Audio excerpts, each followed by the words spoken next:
The Aeneid is an epic poem written by the Roman poet Virgil, which is based on the time after the Trojan War, after the fall of Troy. The Aeneid follows the adventures of Prince Aeneas, son of Troy's doomed king, Priam, and tells the myth about the founding of Rome.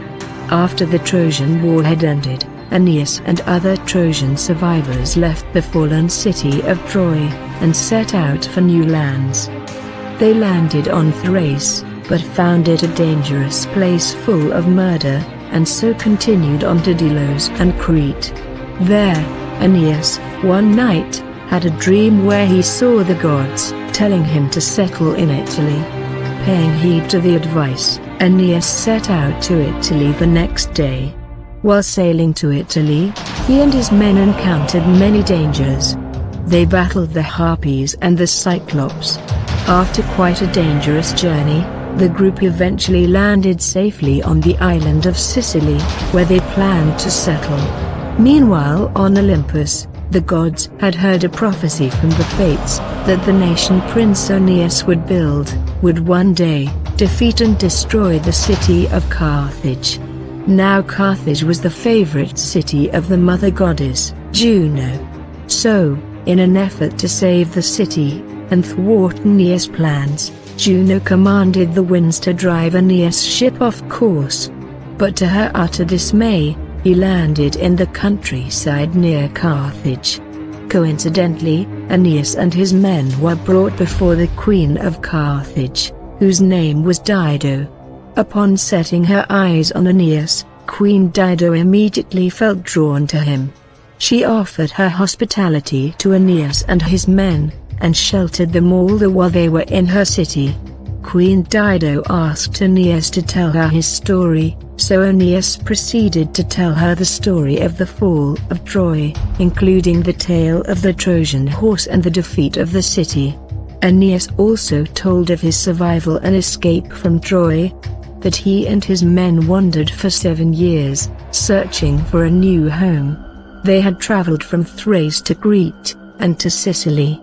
As they attempted to reach the mainland, they were blown off course, and finally landed in Carthage. By this time in the story, Queen Dido and Aeneas realized they had fallen in love with each other. However, the gods insisted that Aeneas continued his journey to Italy. Being a loyal servant of the gods, Aeneas obliged. Thus, he sailed off, leaving Dido behind. Queen Dido was greatly saddened that she committed suicide. Aeneas and his men returned to Sicily, and just then, a fire, supposedly sent by Juno, destroyed 4 of their ships. Once they finally arrived in Cumae, Italy, Aeneas went to the temple of Apollo and asked for guidance. There, Apollo told Aeneas that he had to enter the underworld, find his father, and ask his advice. So, Aeneas set out alone on a mission to the underworld. He endured many dangers, until he was eventually able to cross the Acheron River and reach Hades. From there, Aeneas traveled through the underworld to the Elysian Fields, home of the blessed souls, where he was reunited with his father's spirit. The spirit told Aeneas the history of Rome. He told of the wars Aeneas would fight, and of his destiny, which would lead to Rome ruling the world. When the story was finished, the motivated and freshly revitalized Aeneas returned to the world of the living. Aeneas' ships reached Latium, a kingdom ruled by King Latinus, and a land destined to belong to the Trojans. Aeneas threaded with care, he sent an envoy to the king with friendly messages. King Latinus welcomed Aeneas and his men, and even offered his daughter, Lavinia, to Aeneas in marriage. Just when he thought all was going to be fine henceforth, Juno arose again. She had not forgotten about Aeneas and the prophecy. Juno created chaos throughout Latium. She turned King Turnus of the Rutulians against Aeneas, and the people of Latium against the Trojans. It happened that Aeneas traveled to Palantum, to aid King Evander, and was unaware of the new situation.